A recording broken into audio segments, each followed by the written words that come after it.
나는 전능하신 아버지 하나님, 천지의 창조주를 믿습니다. 나는 그의 유일하신 아들, 우리 주 예수 그리스도를 믿습니다.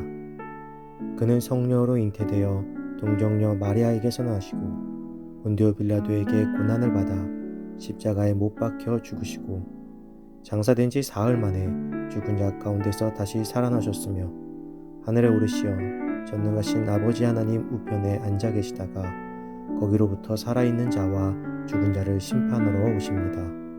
나는 성령을 믿으며 거룩한 공교회와 성도의 교제와 죄를 용서받는 것과 몸의 부활과 영생을 믿습니다.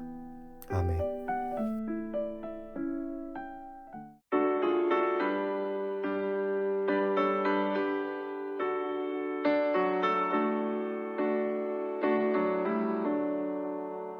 내 모든 소원 기도의 제목 예수님 닮기 원함이라. 예수님 형상 나에게 위해 세상의 모든 계셨네. 예수님 닮기 내가 원하네. 날 구원하신 예수님을 내 마음속에 지금부로서 주님의 형상이 지소서. 무한한 사랑 풍성한 긍휼 슬픈 자 위로하시는 주. 길 잃은 죄인 부르는 예수 그 형상 담게 없소서. 예수님 닮기 내가 원하네. 날 구원하신 예수님을 내 마음속에 지금부로서 주님의 형상이 지소서.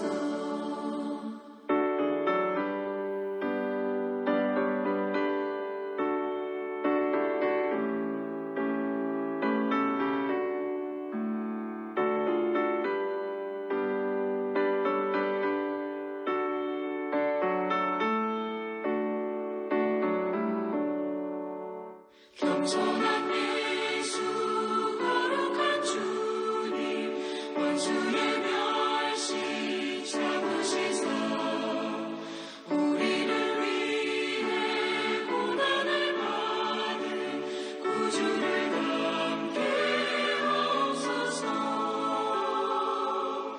예수님 닮기 내가 원하네. 날 구원하신 예수님을 내 마음속에 지금부로서 주님의 형상이 지소서.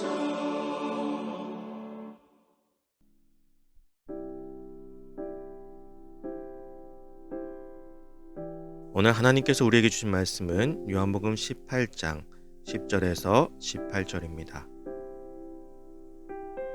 이에 시몬 베드로가 칼을 가졌는데 그것을 빼어 대제사장의 종을 쳐서 오른편 귀를 베어버리니 그 종의 이름은 말고라. 예수께서 베드로더러 이르시되 칼을 칼집에 꽂으라. 아버지께서 주신 잔을 내가 마시지 아니하겠느냐 하시니라. 이에 군대와 천부장과 유대인의 아랫사람들이 예수를 잡아 결박하여 먼저 안나스에게로 끌고 가니 안나스는 그 해에 대제사장인 가야바의 장인이라.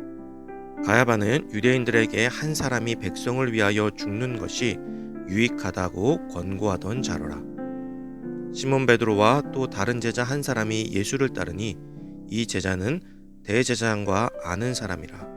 예수와 함께 대제사장의 집 뜰에 들어가고 베드로는 문 밖에 서 있는지라. 대제사장을 아는 그 다른 제자가 나가서 문 지키는 여자에게 말하여 베드로를 데리고 들어오니 문 지키는 여종이 베드로에게 말하되 너도 이 사람의 제자 중 하나가 아니냐 하니 그가 말하되 나는 아니라 하고 그때가 추운 고로 종과 아랫사람들이 불을 피우고 서서 쬐니 베드로도 함께 서서 쬐더라. 아멘. 그리스도를 닮은 사람이라는 제목으로 오늘 말씀 나누겠습니다. 겟세마네 동산에서 체포되신 예수님은 대제사장인 가야바가 아닌 안나스에게로 끌려갔습니다. 원래 대제사장직은 레위지파 소속의 아론 계열의 제사장이 평생 동안 맡고 있다가 죽은 후에 자기 아들에게 물려주는 세습직이었습니다. 그러므로 대제사장은 한 명뿐이죠. 그런데 후대에 이르러 대제사장직은 권력자들에 의해 임명되는 자리로 바뀌고 말았습니다. 대제사장직은 정치적으로 이용되면서 빈번하게 교체되었고 어떤 때는 1년 만에 바뀌기도 하였습니다. 그렇기에 원래는 한 명의 대제사장만 존재하여야 함에도 불구하고 전직 대제사장들까지 살아있게 되어 현직 대제사장을 그 해의 대제사장이라는 호칭을 만들어서 불렀습니다. 예수님께서 못 박히시던 당시의 대제사장은 안나스의 사위 가야바였습니다. 안나스는 막강한 영향력을 발휘하여 자신의 사위를 그 자리에 앉게 만들었습니다. 그는 재임 기간 동안 부활의 증거를 은폐하고 초대교회 성도들을 핍박한 인물입니다. 오늘 예수님께서는 십자가의 대속의 죽음을 맞이하기 위해서 결박당한 채 안나스와 가야바의 집들에 끌려오신 것입니다. 이러한 상황 속에서 무엇보다 예수님의 마음을 아프게 했던 것은 정치적인 종교 지도자들의 모습보다 사랑했던 제자들의 배신일 것입니다. 제자들이 배신할 것을 알고 계셨다지만 그럼에도 실제로 당하게 되면 그 마음이 어떠할까요? 베드로를 중심으로 모든 제자들은 죽을지언정 예수님을 버리지 않겠노라 다짐하고 맹세했지만 막상 예수님께서 로마 병정들의 손에 체포되시자 그 자리에서 뿔뿔이 흩어져 버리고 도망쳤습니다. 사랑했던 제자들에게 버림받으시는 슬픈 장면입니다. 제자들 중 2명이 멀찍이서 결박당하신 예수님을 따라갔습니다. 그들은 베드로와 한 제자입니다. 이 익명의 한 제자를 요한복음의 저자인 사도 요한으로 보기도 합니다. 이 제자는 평소 제사장 집안과 교분이 있었기에 대제사장의 뜰까지 무난히 들어갈 수 있었습니다. 그러나 베드로는 아무런 연고가 없기에 문 밖에 있어야 했습니다.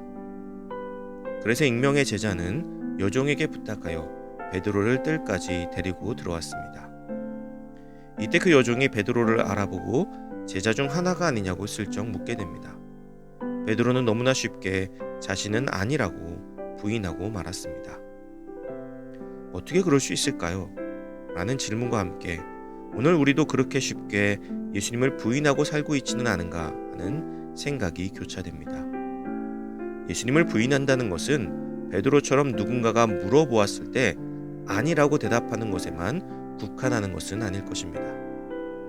예수님께서는 우리에게 지상명령을 내리셨고 그 지상명령은 우리가 먼저 그리스도인으로서 세상에 다가가야 하는 것이기 때문입니다.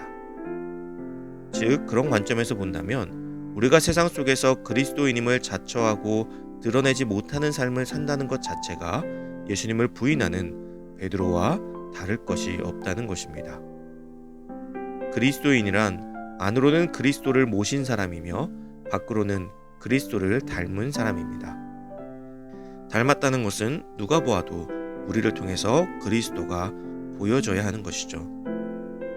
사랑하는 성도 여러분, 적극적인 부인만이 부인이 아닙니다.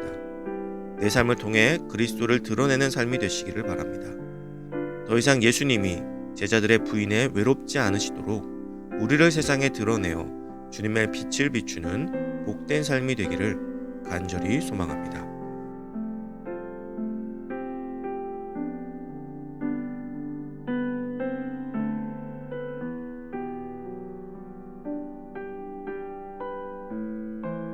이 시간 주어진 기도 제목을 놓고 기도하고 또 각자의 기도 제목을 가지고 기도하도록 하겠습니다.